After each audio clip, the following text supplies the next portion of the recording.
In this video I'll show you 4 more story games on Roblox. Now this time recorded between the time frame of December 23rd, 2019 up until April 4th, 2020. All except for one game which I'll talk about later. Declined in popularity that quickly like the rest of the other story games mentioned. This is now the third part of some parts of full story gameplay footage. I removed all initial recorded audio to avoid getting copyright claims from used soundtracks and sound effects that I obviously don't own. This is the part where almost every single story game is starting to get harder and harder to beat, which is another reason why the fad of story games have also declined in popularity since its creation. Regardless, I would like to take the time to explain the storyline of the 4 shown story games mentioned in this video yet again. First game shown in this video is a game called Summer Camp, where you, along with a group of other students enrolled in summer camp, actually go camping in the summer season. Yes, literally. At first, the counselor lets you pick where you want to sleep, and then afterwards you meet back at the campfire for a few more seconds, until he declares lunchtime for the students to eat in the cafeteria. Over there, a lot of people ate and ate, but the people that voted the most on the particular type of food were the people that were poisoned and lost half of their health. The chefs made the clumsy mistake and excuse of checking the expiration date in a wrong way of some sort. Ignoring the already preoccupied students, the counselor then gets everyone to swim in the lake, as he got them to exercise for a bit by doing a competition to see who could find the most pearls until the time ran out. The person who acquired the most pearls won a few points. Afterwards, swimming time was over and the counselor got everyone to leave the pool and return to the campfire. One of the students then stumbled upon graffiti that has been painted all over the cabin walls, which depicted suspicious warnings and messages. With that in mind, the students began to remove all the graffiti off the cabin walls. Night time was approaching and finally everyone got back to the campfire, as the counselor began telling scary stories, quote unquote, which I do quote. There was once a family who stayed in cabin number 13, not too far from here. It was your typical family of 2 parents, 2 daughters, 1 son, and a dog. One day their dog Fido went missing in the woods, and the kids went looking for him. They followed his paw points leading to a dense part of the woods and found their dog's collar with blood on it. They panicked and started running in different directions. The parents heard their children's screams in the distance and went looking for them. They searched for hours and found nothing. People believe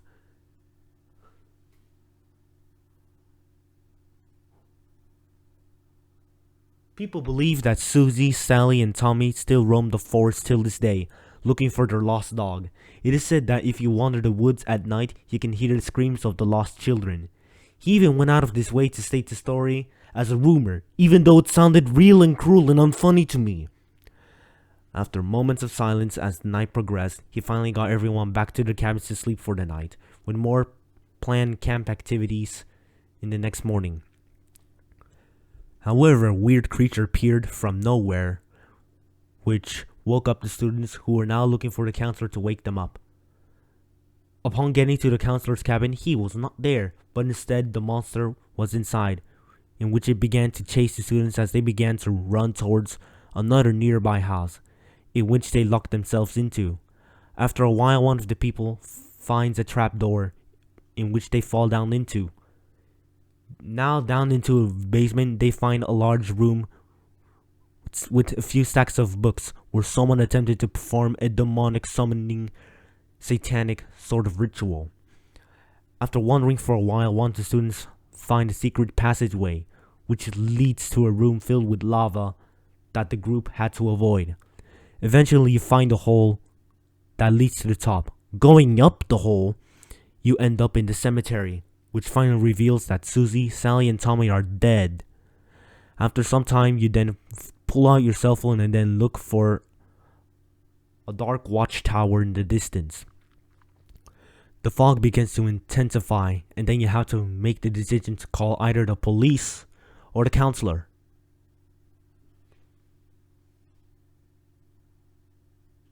For this recording, I chose to call the police. Right after I started to call the police, the watchtower begins to catch fire as you ask for help.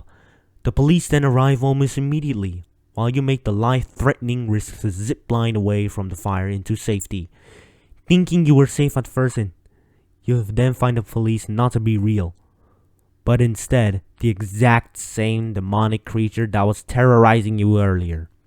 You are then left unconscious and wake up in an unknown facility, where you are then greeted with the demon itself saying, "It's always watching."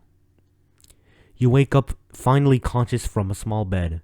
You then try to find a way out of the facility, but it just leads to more rooms with more red glowing demons staring at you in a menacing way, as well as a room with a phone in it. You also find a mentally ill child smiling at the wall. You then find a yellow key, which then unlocks a yellow hallway.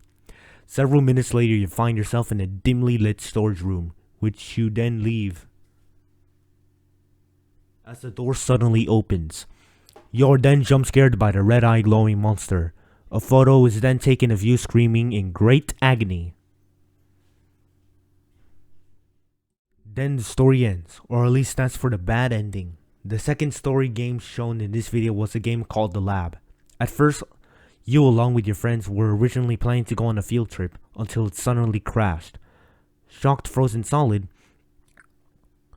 your friends then decide to wander for a bit until stumbling upon a restricted access facility that everyone had to get into, since apparently there was no other choice. At first, a scientist named Maxwell initially denied them access until learning that their bus crashed and then being stranded. With no other choice, Maxwell decides to finally let them in for a while, originally planning to fix their bus by the next morning. For a while, Maxwell decides to tour the students, the rooms, and a few sections except for one section of the facility. It included a mine where they find crystals for experiments. They also have a maintenance room as well as a testing room, which nobody ever got into because that specific room was restricted. Afterwards, Maxwell orders everyone back to the bedroom until the power went right out right afterwards. He then sends one of the people to return power to the facility, since without power, there apparently was no oxygen. After the power went back up, the rest of the scientists turned into zombies, which chased after the rest of the students until eventually dying. This was as a result of a failed attempt into making a cure against zombies, as stated by Maxwell. The scientists finally wake up into their zombie form, in which Maxwell then orders them to the mine, as stated earlier. A large piece of rock falls as one of the people gets stuck on the glass. The rest of the group, except for Maxwell, work together to build a bridge that would lead the victim back to safety within a matter of 3 minutes. One of the other remaining scientists, Jake, falls down from the mine. After finally being rescued, the students now decide to finally get out of the science facility, back into the woods. Everyone else began running around while the rest began to climb to the top. Nightfall was approaching, and Maxwell changes his mind and decides to set up a temporary camp. One of the people who feared that Maxwell would betray the rest of the students as monsters threatened to kill him for a while, until students reconsidered his choice to spare him. Because of a safety knife and a radio intercom revealing that his trust grew, he then sacrificed his own skin to deter the threat of the zombies, which were now arriving at his position. The rest of the group falls into a cell. One of the clever students decides to use a pole to reach the key and unlock the door. Afterwards, most of the students slide down the right slide into safety. However, they are met with an obby with painful lava to complete. After finishing the obby, at the other side you climb up a ladder, which then leads to a vent. And that vent, to be specific, leads to a very suspicious room, with someone watching the screens. Maxwell, now reunited with the remaining students. The person watching the students suspiciously revealed himself to be the Game Maker, which ran worldwide life-threatening experiments for the sake of studying their reactions. He oversaw the experiments of the students in the past where they would go fishing and or the trick-or-treating incident. He then admitted to perpetrating those life-threatening situations. One of the remaining students threatened to call the police and send him to jail. The game maker was outraged hearing this, which then got him to try a fourth attempt at a gruesome adventure. But right before he was about to begin, in a heroic manner, Maxwell decides to finally murder the game maker. The story then ends from here, with the hero ending being achieved from taking that specific route. The next story game mentioned in this video is a game called The Bunker, where you and a local rancher go on a short trip, until stopping to hear that the world was being taken over by a group of gangsters. Unspecified by who was perpetrating the disaster, you along with the rancher and your friends anyway continue the long way. Nightfall approaches as the truck eventually runs out of gas. The rancher decides to remain inside, while everyone else got to push the back of the truck, leading to a gas station where the rancher was finally able to fill up much needed gas into his truck. While doing that, everyone else begins to contemplate for a while until the guy was finished, and then everyone else got back in, driving for a few more minutes in which they were stopped again, this time by a group of mobsters which threatened to kill and steal from everyone they saw. The truck was now ruined since they decided to attack it. The rancher then began running deep into the forest. Finding an axe, you then chop a large branch, moving it out of the way. The rancher then tried to ask for help, assuming there were people inside nearby homes. Poignantly, nobody responded, since it was likely that either nobody was home or they didn't respond at all. Who cares? Anyways, beside the point. The rancher then turns on another radio. However, losing signal and a lot less hope, they finally considered entering a city through a long cave with an RV, avoiding the deep water. They then stumble upon a police station where the rest of the people find weapons to attempt to kill the other opposing mobsters approaching the beach. And this was the part where I died, and I unfortunately don't remember what happens next after this, so I'll skip the rest of the storyline for now. Anyways, moving along to the final story shown in this video. This game is called Moving Day. The storyline is as follows. You and your friend decide to move into a new 2-story home, where afterwards, you and your friends decide to have a comfort meal to pass a bit of time. You then explore for a while, marveling at the sublime structure of the home, while your friend gets back to the other house to retrieve the furniture and promises to return by tomorrow morning. After leaving, you and your friends decide to go to bed. However, they complained that they hated scary stories even in the night, because one of the people were trying to tell scary stories as a lullaby. But anyways, one of the people decided to tell the scary story anyways, in which I quote from them. One day, a group of people decided to go out camping. The campers sat near the campfire and talked. Suddenly, a werewolf appeared and captured all of them. Some say the campers are missing inside a cave. The end. Unquote. One of the people were creeped out for a bit, as they finally went to sleep for a while.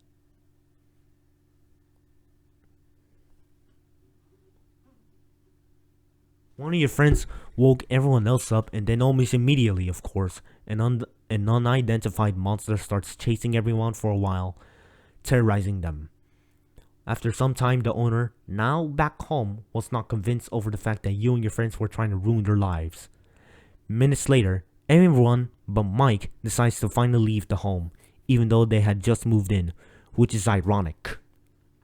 Regardless, the group finds the truck, now crashed into a large boulder. The monster had then finally trapped you and your friends, as he then burns the whole forest. Everyone else immediately enters the cave, stumbling upon a slide which led some few people to safety. Now they were in a room that was filled with fire traps, which was when I finally died. But anyways, continuing on, where they are then greeted with the maze that was going to fall apart. There were only a few people that made it across the maze in time, which led to Mike, now trapped in a cell by the same monster, along with Gary, a former owner of that exact same house. He then forces everyone to pick either Gary or Mike. By saving Mike, the monster disappoints everyone by forcing them to move out of the house. Meanwhile, a new family of 4, unaware of the fiasco, finally moves in after Mike puts it back on sale. This will lead to the bad ending. End of story. In retrospect, I have completed a whole lot of other story games before, but most of them I wasn't able to record. However, there are 2 more story gameplay footage videos that I will show to you in the next part of the mini-series. Break-in and the hour-long version of The Island. Be on the lookout for that specific video too. After that, I'm planning to discuss some more lore about a few more story games I still remember to this day, in terms of memory. Now, in my opinion, I find it really ironic the fact that almost every single developer that makes story games is just going to unironically include some kind of monster, betray them in some way, if they're an NPC, that is, come across zombies and mazes, make them deal in the boss fight with multiple endings in between here and there, mumbo jumbo and these kind of things, which I think is unrealistic. They will also go out of their way to create several game passes that would only benefit your gameplay to some extent, like medkits, double health, immortality, or even becoming the villain of the story. Most of these game passes are overpriced since the developers are monopolizing the industry, being money hungry and all these kind of things. Now, finally, goodbye for now.